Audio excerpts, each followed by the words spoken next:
What's up, YouTube? This is Too Raw for TV. Alright, so this may be the last video that I do to reiterate this point I'm trying to make about how the players of the past had to go through a lot more of a hectic schedule compared to these players who are whining and moping and complaining about playing a few back-to-backs today.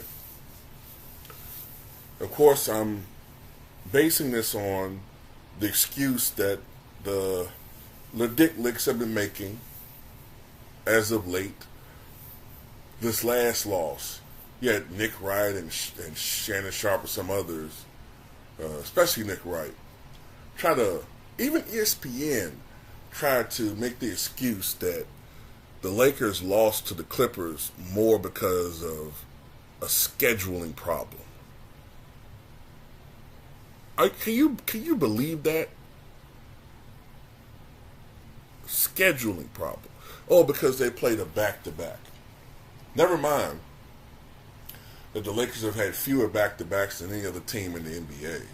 Never mind that they had the easiest schedule in the NBA after the All-Star break. Never mind the fact that when everybody was going in on Russell Westbrook and the Clippers when they had that 0-5 start, never mind the fact that they played 5 games in a 7-day span.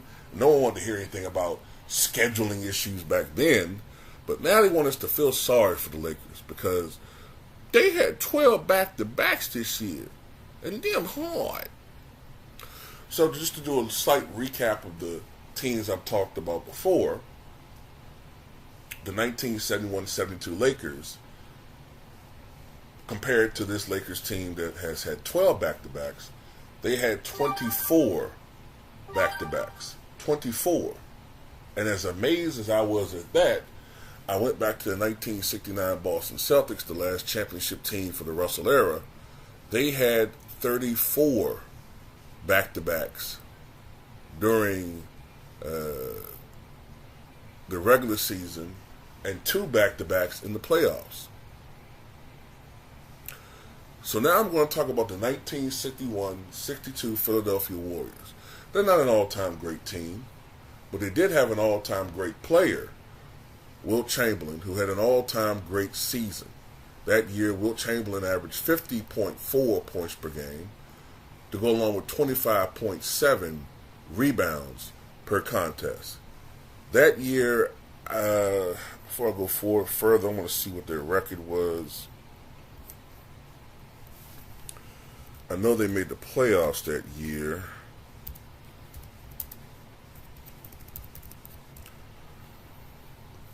That year they went 49-31. So there was 80 games at this time, not 82, it was 80. Wilt's first year in the NBA, there was a 72-game schedule. The next season, 79.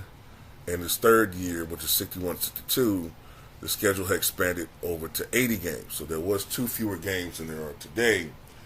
But the schedule, as you will see, was much more compacted. The season started in mid-October, latter part of October, ended very, very early March, as opposed to today when the season starts in mid-October and doesn't end until middle April. So it's much more condensed. And this season was even more grueling than the 69 Celtics, and you'll see why.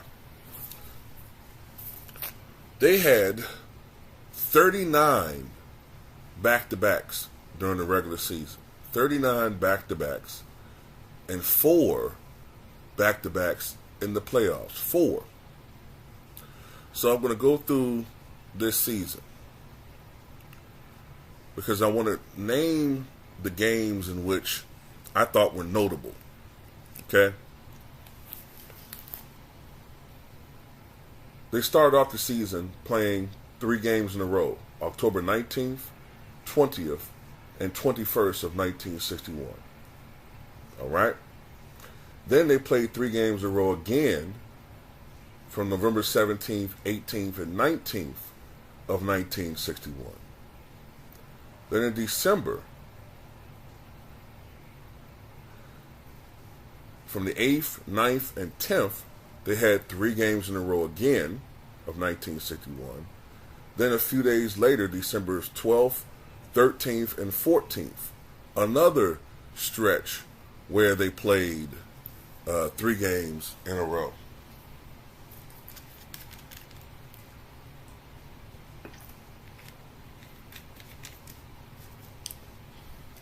Then, in a game that went, I believe, double overtime on Christmas Day, Wilt Chamberlain played 58 minutes, scored 59 points, and grabbed 36 rebounds in a loss to the New York Knicks. All right? As a matter of fact, not only did Wilt Chamberlain, not only did he play on Christmas Day, but he also played the very next day and the 27th. So he didn't get any breaks, as far as Christmas, as sometimes a lot of NBA players do. None of that. He also played on New Year's Day. And in that particular game, they lost to the Lakers, and Wilt had a down game by his standards of only 32 points and 20 rebounds. He played 48 minutes in that contest. So, after that, Wilt had another stretch of 3 games in a row, January 26th, 27th, and 28th of 1962. Another 3-game stretch, February 1st, 2nd, and 3rd of 1962. In February again, a 3-game stretch of the 20th, 21st, and 22nd of 1962. And during the playoffs against the then Syracuse Nationals, there was a 3-game stretch, of playing on March 8th, 9th, and 10th.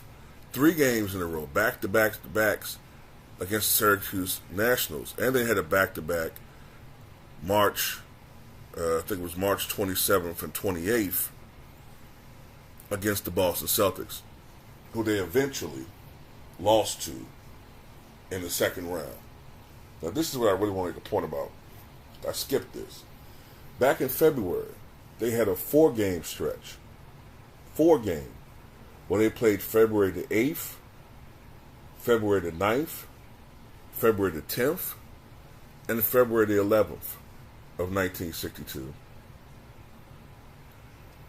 And they had a stretch where they played in not just a back-to-back, not just in 3 games in a row, not just 4 games in a row, but an incredible 5 games in a row.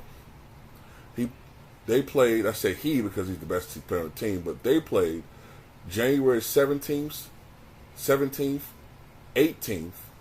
19th, 20th, and the 21st of January. 17th, 18th, 19th, 20th, and 21st. 5 games in a row. 5 games, back to back, to back, to back, to back. The NBA today averages about 114.6 points per game. That's with the 3-point shot, and with teams averaging about 12 made 3-pointers per game. In a league with no 3-point shot, the Philadelphia Warriors averaged 125.4 points per game.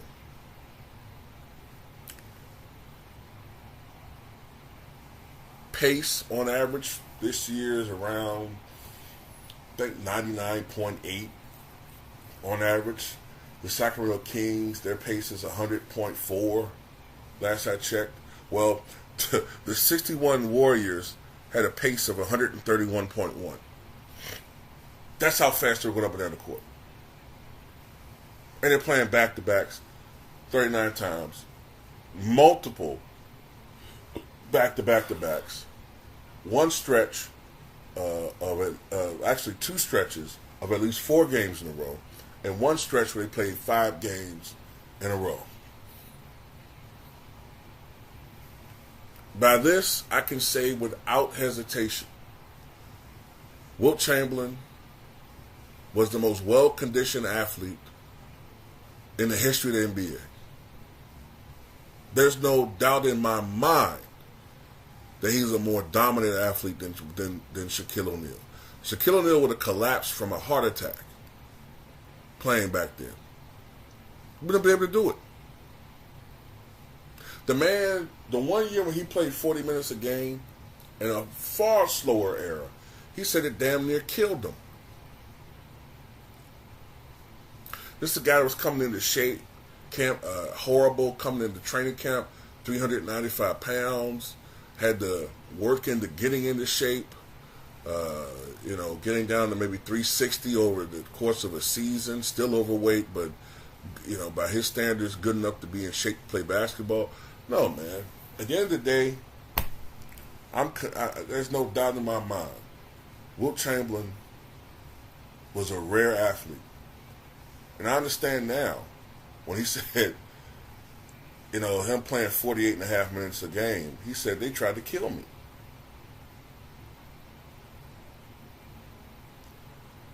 I tell you another thing, too. I don't know how in the hell he had time for women. Because even being a great athlete in peak condition, the only thing I've been thinking about back then was getting in the bed by myself. I mean, if I was going to be with a woman, maybe she could, what the young people say, top me off. Because I'm going to be doing very little activity. Because I'm trying to get as much rest as possible. But like I said before, there were no chartered flights. You had to catch commercial flights back then. Get up early in the morning, go to the airport just like everybody else. Be a big, tall-ass man. Trying to get on those uncomfortable-ass planes. Can you imagine Wilt going to St. Louis to play the Hawks and, him probably having to deal with some level of racism? Yeah. But anyway, tell me what you guys think. 12 games of back-to-back? 12 games? Come on, man. These guys just added incentives so they can be even richer. And they want to reduce the season to 62 games. They're trying to con you. It's like how a lot of businesses try to con you to thinking they're doing you a service when they're ripping you off. How many times have you opened up a bag of Lay's? Remember when you was a kid, you open up a bag of Lay's and you have your dipping ranch sauce, and when you open up that bag, it's a full bag of beautiful Ruffles chips or Lay's. You can put your dipping sauce in. Now you open up that bag and it's halfway full of fucking air, and you're like, where's the rest of my chips? And it costs even more, far more, even when you include inflation. They try to make you believe like they're doing you a service. No, these guys will never be on the level of my legends. I'm sorry, they won't. I don't care, man. I don't care who on here tell me how great Jokic is or tell me how great any of these guys are. They're not on these guys' level. They're a bunch of crying, whining babies. And with the exception of very few of these players, I don't have much respect for none of them.